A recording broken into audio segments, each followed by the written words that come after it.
Bonjour, c'est Jonas de Brafman Photo. Aujourd'hui, je vais vous montrer des fonctionnalités simples de Capture One pour commencer votre transition depuis Lightroom. Voilà, donc là, je viens d'ouvrir Capture One pour la première fois. J'ai juste changé un peu la disposition par rapport à la disposition de départ. C'est-à-dire que j'ai mis à droite le flow pour les calques, parce qu'il y a des calques dans Capture One, on va le voir tout à l'heure, l'exposition, etc. Là, je les ai mis à droite et en bas, j'ai mis le workflow. Tout en sachant que dans le workflow basique de Capture One, donc si vous sélectionnez les options rapidement sans regarder au premier lancement, à gauche ici, il y a donc ce panneau-là avec les expositions, etc., les exports, avec tout ce qu'il faut savoir dans Capture One. Et en bas, ce panneau-là se retrouve donc à la place de celui-ci. Donc, en fait, ça fait un panneau où c'est les deux collés comme ça. Et là, pour ressembler un peu à Lightroom, j'ai préféré faire comme ça. Alors maintenant, on va importer donc des images dans Capture One. Donc on va cliquer sur importer des photos. On va aller dans choisir. Alors j'ai déjà sélectionné un dossier préalable de Nature Moi. On va dedans, on va dans Capture. Alors là, on peut sélectionner tout le dossier, mais moi, comme il y a des images de prévisualisation dans le dossier Capture One, ça a peu d'importance. Je vais juste sélectionner à la main mes images qui m'intéressent. Voilà. Là, je les importe. Alors, il y en a qui sont déjà traitées, on va les voir dedans. Voilà. Donc là, il y a des images plus ou moins intéressantes que j'ai faites en studio sur une grenade, sur le fruit, sur un fruit, pardon. Donc j'importe. Et donc là, ça met tout rapidement. Alors, ce qui est vachement bien avec Capture One, contrairement à Lightroom, c'est qu'il est extrêmement rapide. Là, il me fait déjà des prévisualisations, mais je peux fermer la fenêtre et ça fait déjà. En fait, ce qui va être plus long, c'est les prévisualisations en haute définition. Petite chose à savoir avec le mode grille, effectivement, quand on choisit, on va dire le dernier sur ce format-là, le mode gris va être beaucoup plus intéressant parce que les autres, bah, celui-là c'est en scroll et on n'en a pas grand-chose à faire. Celui-là, il va nous donner des informations, mais on ne voit pas les prévisualisations. Et ce qui ressemble le plus à la Lightroom, ça va être donc le troisième, donc ça va être celui-là. Maintenant que j'ai importé mes photos dans Capture One, maintenant je vais pouvoir commencer à les traiter. Pour cela, on va commencer par utiliser deux modules. Donc le module qui est celui-là, qui va faire tous les réglages de base, et celui-là qui va être des réglages colorimétriques. Donc on va commencer par les réglages de base par exemple. Donc on va un petit peu baisser l'exposition, on va pouvoir baisser un peu la luminosité, etc. Sachant que dans Capture One, l'avantage, ça va être les paramètres de haute lumière qui vont être gérés de façon beaucoup plus intelligente. Dans Lightroom, je trouve ça un peu brutal. Là, il va y avoir des traitements de haute lumière qui vont paraître moins efficients peut-être, donc moins efficaces au début, mais qui vont être beaucoup moins brutales. Donc par exemple, sur cette photo, on va baisser un peu l'exposition, on va un peu augmenter le contraste, on va augmenter la luminosité, non, on va pas la baisser, on va mettre un tout petit peu de saturation, on va baisser les hautes lumières, on va augmenter les ombres, on va baisser un peu les blancs, les noirs, etc. Donc là, il y a la clarté. Donc la clarté, pareil, est beaucoup mieux gérée que dans Lightroom, je trouve. On pourra ajouter de la structure, correction du voile. Là, je pense pas qu'il y en aura besoin, mais c'est un peu fort. Alors là, on voit qu'il y a des contrastes qui sont un peu trop élevés, donc on va pouvoir un peu les réduire, baisser un peu les ombres, et je pense que là, on a quelque chose de pas mal.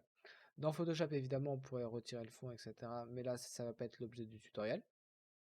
Donc voilà. Donc là, après, je vais pas commencer dans ce tutoriel à vous expliquer un peu les réglages de base enfin, qui sont équivalents à Lightroom. L'idée, c'est plus de faire une transition que de faire un tuto sur comment utiliser Capture One pour les débutants, dans le sens où Lightroom a les mêmes fonctionnalités. Là où ça va être différent, et là je vais pouvoir vous aider, ça va être donc dans ce module-là, va y avoir les caractéristiques de base, donc avec les profils d'appareil photo qui sont inhérents à votre appareil photo. Donc moi c'est un D750. Il va y avoir la balance des blancs qu'on peut changer comme dans Lightroom, exactement pareil. Et après, nous, ce qui va nous intéresser, ça va être surtout l'édition des couleurs. Ce qui est vachement intéressant dans Capture One, c'est qu'on peut changer toutes les couleurs de façon beaucoup plus simple. Dans Lightroom, ce module existe, je sais plus comment il s'appelle, je crois que c'est TSL, mais je trouve qu'il est vraiment largement mieux géré dans Capture One. Donc là, on peut prendre par exemple une pipette. Donc là, ça nous sélectionne la couleur. Si je prends une autre pipette, ça va me sélectionner. Non, si je prends la pipette qui est là, ça va me sélectionner le vert, etc.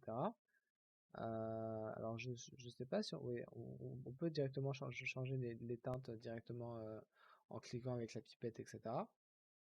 Et donc il y a le avancé où on va pouvoir créer ses propres couleurs, contrairement à Lightroom. Voilà.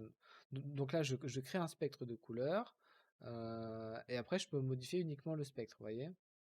Donc ça c'est très intéressant. Voilà, donc là je remonte un peu les oranges, mais je peux un peu réduire le spectre du orange ou je peux l'augmenter. Donc là, il y a pas mal de choses à faire là-dessus. Et il y a un spectre qui est spécialement dédié au ton cher, donc qui va être pour la peau. On va pouvoir vraiment régler plus en détail les choses. Voilà, donc ça c'était pour les fonctionnalités de base de Capture One, le strict minimum pour traiter ces photos. Maintenant, ce qu'il faut savoir, c'est que par exemple, si vous voulez importer vos anciens catalogues Lightroom dans Capture One, vous allez pouvoir aller cliquer Fichier, Importer et Catalogue Lightroom. Alors là, moi, là, ça va pas marcher parce que je suis pas dans un mode qui s'appelle catalogue.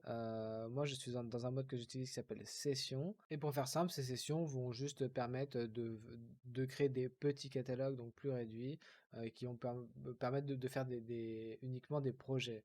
Le mode catalogue va être un peu plus complet, mais moi, personnellement, je ne l'utilise pas. Donc, les avantages que va avoir aussi Capture One comparé à Lightroom, ça va être la création de calques et la gestion de calques qui va être, je pense, plus simple. Donc si on clique droit sur le petit plus ici qui se trouve dans l'onglet avec les trois petits ronds qui sont placés, par exemple on peut créer un calque de correction. Donc imaginons que je veuille corriger quelque chose. Donc là je suis dans le calque, je vais me rapprocher comme ça de façon simple. Et un peu style Photoshop, je vais pouvoir corriger mes problèmes. Alors ça marche plutôt pas mal. Voilà, et on peut cumuler les corrections. Et si, imaginons, je veux les retirer, j'ai pas besoin de venir prendre l'outil qu'il faut, etc. J'ai juste à le désactiver comme ça, tout simplement. Donc on peut faire plusieurs types de calques, on peut faire les calques remplis, les calques de correction, les calques de duplication, et pouvoir ainsi gérer sa photo de façon plus avancée que dans Lightroom. Bon, et dernière partie de cette vidéo, on va parler un petit peu des modules donc d'exploration des photos, parce que là on n'a parlé que de retouches. Donc là, si on appuie sur la touche G de notre clavier, on peut avoir une prévisualisation en grand des photos. Donc on peut agrandir en haut dans cette zone la taille des prévisualisations et voir plus en détail. Et pouvoir retoucher directement ces photos de la même façon. Et pour finir, pouvoir exporter des photos, donc par exemple en cliquant sur une photo, cliquer sur exporter, et on va pouvoir choisir la destination, etc. Et ça reste des manières qui sont assez similaires à Lightroom, mais qui ont quelques différences, parce qu'évidemment ce n'est pas le même logiciel. Moi personnellement j'utilise un autre module qui fait exactement la même chose, qui est ici. On va pouvoir sélectionner des pré-réglages et en créer. C'est vraiment pas mal et moi je préfère utiliser ça qu'utiliser le module en haut à droite exporté qui est même assez récent. Donc je n'ai pas pris l'habitude de l'utiliser mais qui je pense vaut le coup. Le côté catalogue est certes un peu moins bien, mais le dématrissage des photos est vraiment meilleur. Donc le dématrissage, ça va être l'ouverture dans le logiciel juste après un port. Donc les textures, les couleurs et la gestion des ISO, elle va être bien meilleure. Ce qui fait pour moi que Capture One est un logiciel qui est beaucoup plus intéressant pour un usage de la photo avancé. Merci d'avoir regardé cette vidéo. Si elle t'a plu, n'hésite pas à mettre un pouce bleu et à t'abonner. Je vais faire pas mal de vidéos prochainement. Et on se dit à la prochaine.